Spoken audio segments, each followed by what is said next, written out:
প্রথম থেকে একদম লাউ কীভাবে একদম প্রসেস করে রান্না করতে হয়, একদম পানি ছাড়া আমি রান্না করে দেখাবো।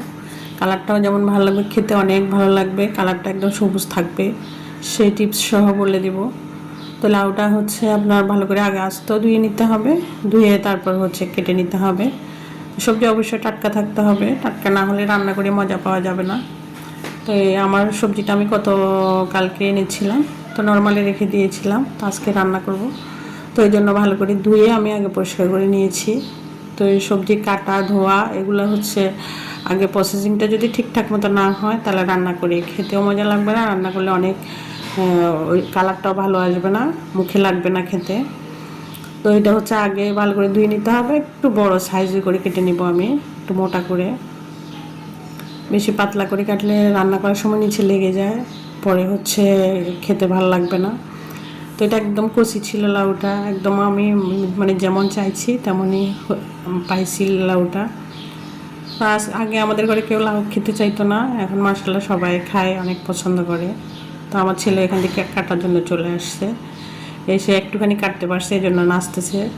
সবগুলো লাউ কাটা হয়ে গেছে, তো ওরা হচ্ছে মাছ ভাজি দিয়ে খাবে। তো চিংড়িটা আমি ভিজে রেখেছিলাম, এখনও শক্তই রয়ে গেছে।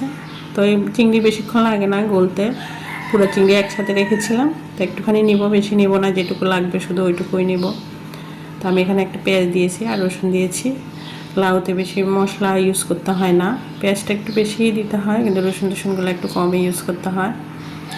তো আমি এটা চিংড়িটাও দিয়ে একটু ভালো করে একটু লাল লাল করে ভেজে নিয়েছি।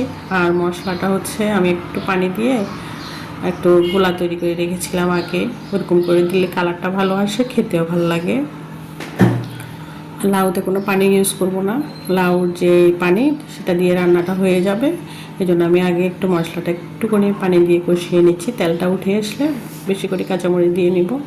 কাঁচামরিচটা তেলে দিব না, কারণ হচ্ছে কালারটা নষ্ট হয়ে যাবে কাঁচামরিচের, এই জন্য পানির মধ্যে দিয়েছি। তো একটু তেলটা মশলাটা কষে কষে আসলে তারপর হচ্ছে লাউটা দিয়ে নিব।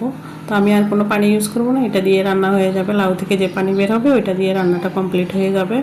দেখেন মাঝে মাঝে শুধু আরও কয়েকবার আমি নেড়ে দিয়েছি, পুরোটা দেখানো হয় নাই। দেখেন কালারটা কি সুন্দর আসছে, আর লাউ থেকে পানিও বের হয়ে আসছে মাশাআল্লাহ। তো হচ্ছে এখন ধনিয়া পাতা দিয়ে বেশিক্ষণ রাখবো না, নামিয়ে নেব।